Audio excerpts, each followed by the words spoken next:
RangeXTD not working. 1. Check power supply. Ensure the device is plugged in and the power light is on.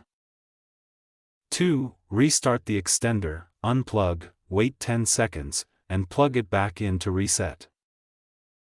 3. Check Wi-Fi connection, verify your main router is working correctly.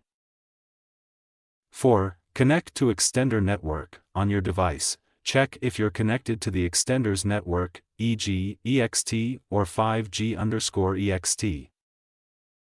5. Position the extender, place it midway between the router and the Wi-Fi dead zone for better signal strength.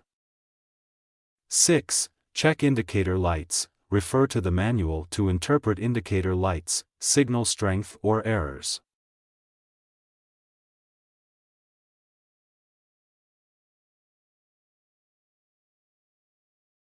7. Reconnect setup. Use the WPS button or access the setup page via a web browser, usually 192.168.10.1.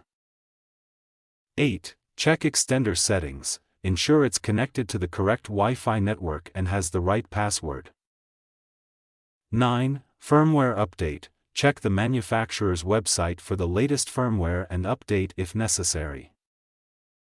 10. Factory reset. Use a paperclip to press and hold the reset button for 10 seconds to return to factory settings.